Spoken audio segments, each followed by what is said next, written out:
Ajo ishte vetëm 25 vjeç në 9 janar të vitit 2004, kur u gjend vetëm në transmetim të drejt për drejt, gjatë kohës që një anije me 36 vetë të borë rrezikonte të mbyti në brigjet e Karaburunit. Ai ishte momenti kur ajo kuptoi se të bësh gazetaren nuk do të thotë vetëm të raportosh lajme, por të ndërgjegjësosh publikun, të mbash shpresën gjallë dhe të tronditësh shtetin nga gjumi.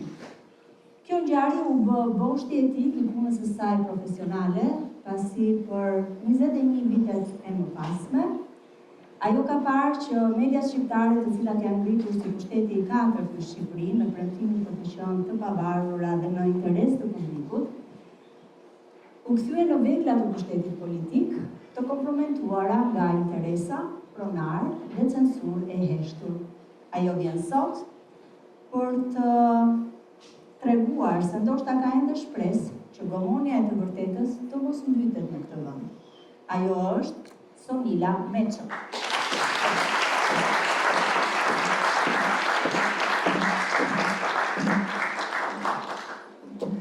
Mirëmbrëma. Jam akoma me situatën e krijuar nga Ilsa, kështu që po dalë disa. Unë kam marrë në jetë shumë herë. Dhe në një nga herët linde gazetare. Lidhja e një gazetari është një proces i vështirë i cili kërkon një çast shumë subtil. Çasti im ishte ky.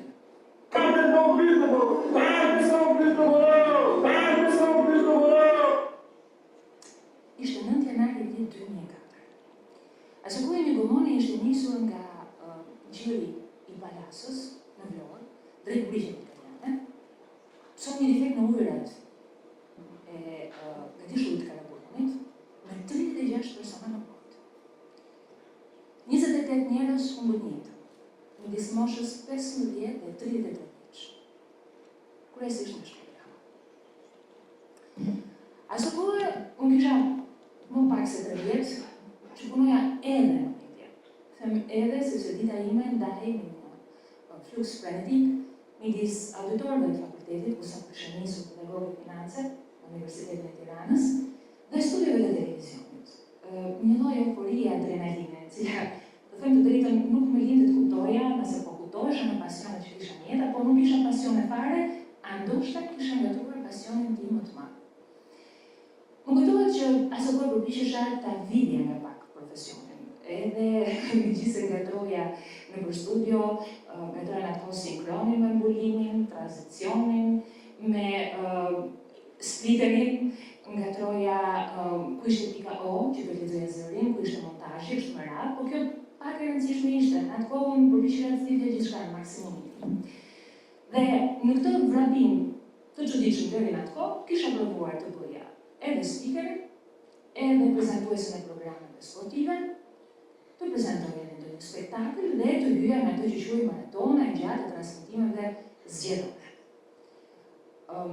Sigurisht që deri në atë kohë, si gazetaria, si raportimi, më shihim vogël. Do të ndryshonte e gjitha në datën 9 janar të vitit 2004. Para se të arrim aty është koha e mediave private, sa të ishin krijuar, pak vite kishte. Të them të drejtën, imazhi im ishte rritur më shumë se sa profesionalizmi im. Edhe unë pluskoja në një gjendje akti të vijueshëm të arija për sosurin. Top Channel-i ishte ëndra, e ndiqnin të gjithë. Fotot tona ishin gjigante në gjithë rrugët e Tiranës. Ndërsa unë akoma kërkoja thelbin tim. Dhe si duket në këtë kërkim të nënbedijes të thelbit tim, vjen një datë. Më kujtohet që më thret drejtori i informacionit të së Top Channel, dhe më thotë Sonila do të vish urgjentisht. Futem natyrisht pa kaluar në tonë e grimit, pa bërë asnjë profesori dhe hyj në studio. Dhe nuk e dija, nuk mund ta imagjinoja, që isha duke dëshmuar një ndër ngjarjet më të jashtëzakonshme dhe që kanë shënuar historinë e Shqipërisë. Dëgjoj njerëz që flisnin, ndodheshin në det, aty midis brigjeve, midis rrugëve, midis botëve, të cilët thrisnin për ndihmë, nuk di nga kishin gjetur as numrin e celularit të Top Channel, sepse asaj kohë nuk kishte as celular inteligjent.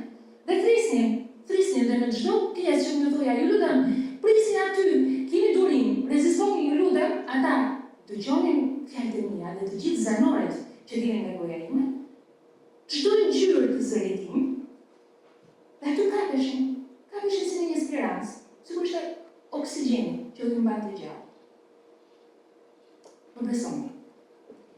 Të jesh duke folur me njeriu i cili vetëm ky zë pak më pas nuk do të jetonte më. Njerëz ishte viti 2004 që largoheshin nga mizeria gri e Shqipërisë, por do arratisur në një tokë më të mirë, por që mbasin në thithe, në piskun e një deti të zi, të trazuar, në një ferë blu të errët. Ky është një mak që mua më përndjek sot e kësaj dite në atra. Por, që si shtu që në vështirë, që si janë diçka të madhe, më lindi si gazetare. Dhe mua si gazetare, më lindi as ambicia, as ajo frika e njohshme që duhet të konfirmoja vete. Jo, mua më lindi tronditja. Mua më lindi ai momenti kur kuptova që pavarësisht se gjëja nuk po të ndodhë ty, e ndjen lëkurën tënde si plak që të përcullon. Dhe nga ai moment, unë e kam bërë si bet personale. Në rast se unë hesht një të vërtet të rëndësishme në interes publik, ky është faji im personal. Pavarësisht gjithçka i si ndodhi dhe se si u përmbledh në atë situatë. Mora një mësim shumë të vogël. Ajo ngjarje do të niste rrëzimin e një qeverie. Kuptova rëndësinë e medias. Media është e jashtëzakonshme, media mund të mbyllë një popull dhe të hapë një tjetër. Media mund të jap fund një qeverie të korruptuar, dhe të ndryshojë botën për mirë. Shumë ajo botë ka kaluar plot 21 vite. 21 vite në cilën unë kam ndryshuar, natyrisht, kam ndryshuar media në cilën punoj. Janë 21 vite në cilën ju më shikoni, edhe unë kam dëshmuar, e bashkë me mua ndoshta edhe ju, pavarësisht se mund të ju bindje të ndryshme, se si kjo zonja e media të ngrihet lart në pushtetin e katër, gjithë fisnikëri ta shpëtonte interesin e publikut, por të dëshmoja dhe zvetnimin e saj më të errët. Të binte poshtë, si një gjobëse ordinare, si një varur dhe varëse e politikës. Gjatë këtyre 21 vite kam përvojën time personale, unë u rrita profesionalisht, natyrisht. I provova të gjitha, provova suksesin, përtërkitjet, adhurimin. Mirë nga ana tjetër, provova edhe të punoj në 2 televizionet e cilat u sekuestruan, gjatë kohës që unë punoja në të. U mbyllën programe televizive të kolegëve të mi dhe u hodhen rrugës njerëz të shoqëroj. Por një arsye vetëm, sepse pronari de facto i medias ishte ai që më nënshkruante të gjitha kontratat, licencët e ndërtimit dhe lejet e ndërtimit, se dhe statuset e investitorit strategjik për pronarët dhe jure të televizionave. Mësohesh dhe mëson shumë, duke qenë media. Me disë të tjerave mëson se kjo është një përpjekje që nuk mbaron as në një ditë dhe të duhet të rishpikësh veten shumë herë tjera. Por ka disa gjëra që ti nuk i ke nënshkruar në kontratën që ke bërë me televizion ku do të punosh, me media ku do të punosh. Midis tyre janë disa tarifa, i quaj unë, të cilat shkojnë dhe prekin njerëzit e tu më të shtërit. Përpara se të shkoj aty duhet të them që nuk ka asgjë heroike, tek unë këto që po them. Asgjë tragjike. Unë gjithmonë kam kolegët mia që janë heroina të vërteta dhe për ulën para tyre dhe ju a them. Çdo herë që shoh përballë, njëra prej tyre ishte Angela Hoxha, që takova pak më parë. Elsa Demo, që doli, Julia Ristani, Emi Galaja, të gjitha. Por në këtë që them, ka një ndjeshmëri të dytë, një ndjeshmëri të një lloji tjetër. Unë filmosa të jem të punoj në media dhe natyrisht ti je gazetar i vërtet sot, nuk është çështje karriere, por është se bësh disidencë me një pagë minimale. Po gjithsesi, po shkoj tek pjesa që mua më ka lindur shumë. Ndoshta sepse nuk dola dot në fund të ditës nga qenurit njeri, jo thjesht një gazetare e ftohtë, raportuese, apo e bërë e cila nuk do t'i nënshtrohet asnjë emocion. Një ndër mbretërit më të mëdha që jam bërë, që kur kam nisur media ishte ato duar se përdor, është shumë aktore, aktron. E kush e vendos ti? Kush është kjo Juri, e cila është ulur përballë meje dhe vendos të flasë për ndjenjat e mia? Po çfarë thotë ky Juri sot? Po jo mbavon më për ndjenja, po Ky lajmi bëhet për 5 sekonda, s'ka dalë dhe lajmi të mbaron edhe të plaket më shpejt se një banane në diell. Nuk kam se t'ju a them, po ju a them, një rast të flas. Ka pasur raste që jam kthyer në 3 mëngjesit, 3 ditë, pas transmetimeve të gjata. Edhe më është dashur të qetësoj edhe shoq, edhe familjen time, mamën dhe babin, të cilët më thoshin Sonila, po lodhesh dhe e di se çfarë bëri rinjt që. Po, më kujtohet babai im, dies pas, i cili më thoshte Sonila, kujdes me fjalët që janë si uji. Të shpëton, por edhe të mbushin. Megjithatë, unë vetëm bia të fisniku, sepse ai e vijonte këtë frazë, më thoshte Sonila, mos i lër gomonen të mbytet. Ka bërë transmetime që shkonin mbi 24 orë. Besojeni ose jo, kam dëshmitare mamën time që është e ulur aty. Dhe pse do më në thjesht, në transmetime 24 orë të ëndën syt, të skuqen, të dhimbje, unë vuaj pak edhe nga një acarim i letë sytë së mos kur i gjatë në ditën përballë. Mami që është okuliste vinte në punë, këto kanë qenë plak atëherë, dhe më njëte ilaçin në syre, pikat e syre. Dhe gjithmonë më thua mama, si më thua, Sonila më lodh ku do të përplasesh në çdo gjë. Pse do këtë gjë? Po mamë po ta them tani se s'e kam thënë kartelen thoshta. Në këtë vend po nuk u përplase, të shkeli. Ma përplasja në ndjesh të shëndërë.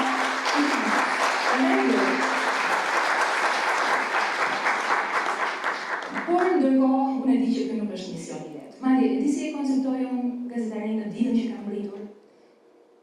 Është ja kafsha e ligër, që ti e dashuron mërzisht, ja çon ushqimin çdo mëngjes me shpresë se ajo do të zbutet.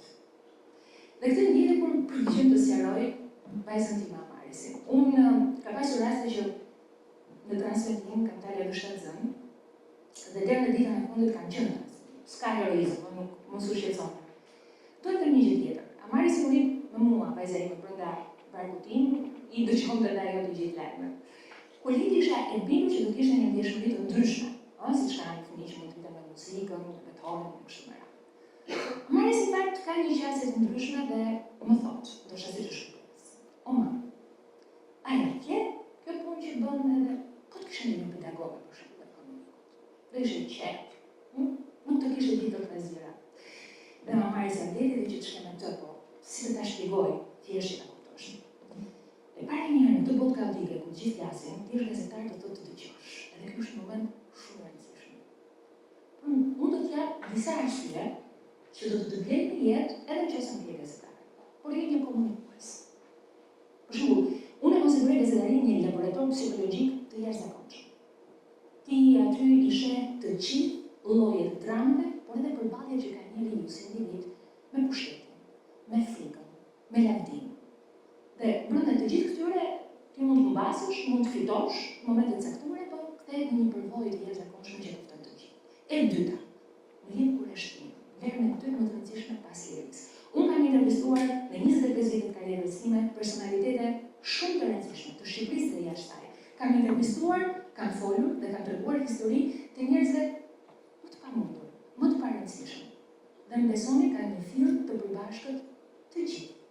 Parësisht egove të tyre dhe pasurisë. Të gjithë duan të dëgjohen. Dhe unë jam atje për t'ja vënë mikrofonin, për t'i dëgjuar. Po është jam vlerë gazetaria edhe sepse unë mësova të jetoj me humbje. Ky është një profesion që ty të duhet të rishpikësh veten në çdo ditë. Imagjino mua pushtetin ka detyruar të ri 3 muaj pa punë. 3 muaj, 3 vjet. 3 vjet, po i duhet se 3 muaj, është lapsus studian.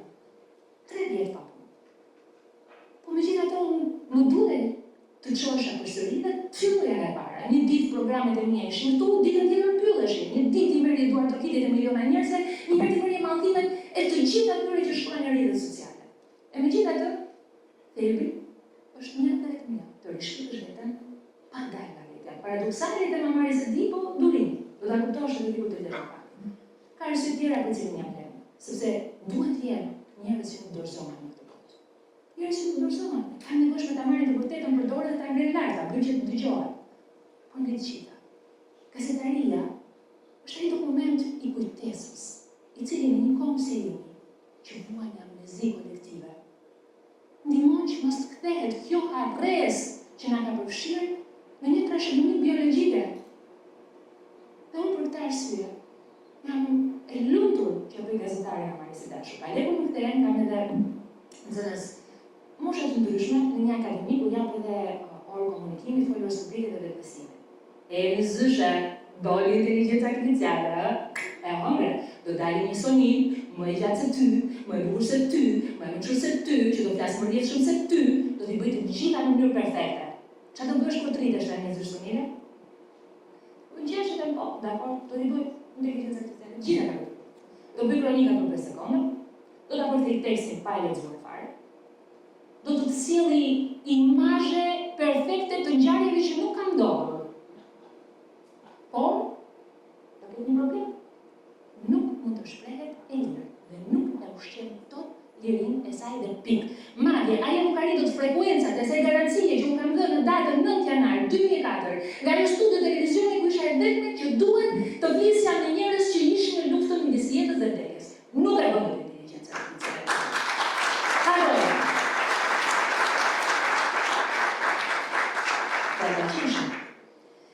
Qeshin sepse të them të drejtën i lejoj unë të qeshin. Shiko, unë vetë ja bëj të pyetje, ja kam bërë, jam e kujdesshme të pyetje.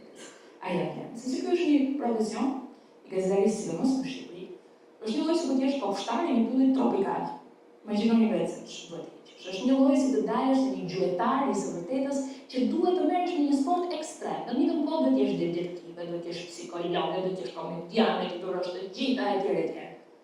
Pra, mbi ne bie kjo. Pa bie edhe sa narrative teknologjia që ka hyrë në mes, e natyrisht ka bërë virale në perëndim, hyn klikime më shumë se sa klikime, po reporterët e TikTok-ut që duan zëvendjen e gazetarëve të vërteta, pa leti pastaj gazetarë të cilët shkojnë në politikë dhe viceversa, politika që vjen në gazetari, i ke të gjithë llojet. Por në fund të ditës, dhe pavarësisht gjithçkaje, ti je aty. Sepse edhe nëse mendojnë që je kliksuar i izoluar për shumë arsye, ky është vetëm një profesion, mendoj unë, në cilin ti nuk mund të jesh kurrë jashtë, i vetëm brenda, edhe kur flet, edhe kur ta neverisin profesionin.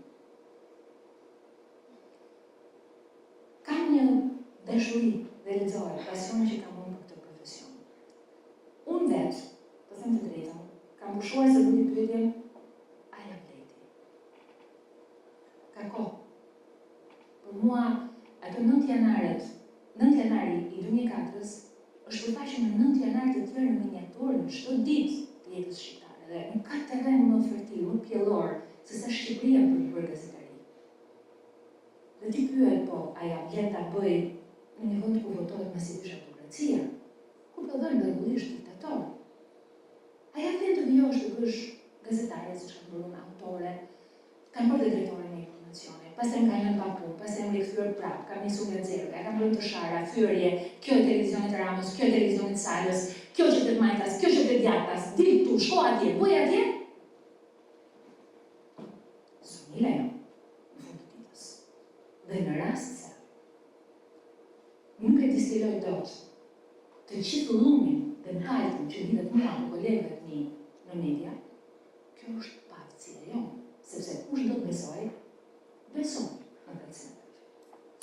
Unë nuk pyes më, a ja vlen ta bëj profesion sepse kam kuptuar që problemi më i madh në gazetari nuk është censura. Censura vjen në forma të ndryshme, kush e di, ka aroma të ndryshme, ka aromën e një parfumi të shtrenjtë, të celuleve që t'i lorojnë, një premtimi që të kesh në studio gjigante, me ngjyra, me drita, do të shkëlqesh, ka edhe kuturbimin e ndyrë të kërcënimit, shantazhit, dëmit moral, fyerjes dhe gjithçka tjetër. Por nuk është censur. Është pirje. Në një shoqëri e cila e ka kthyer të keqen normalitet, është pikërisht gazetari dhe jo anomalia apo anormalia e domosdoshme. Sepse gazetaria është ai muskull emocional që ti e kalit, një lloj si muskulli i zakonshëm. Sepse ti di më mirë se kushdo tjetër se përballë teje janë njerëz të cilët edhe një herë kanë hipur në një gomone, po jo si ajo 2004-s. Është një gomone tjetër.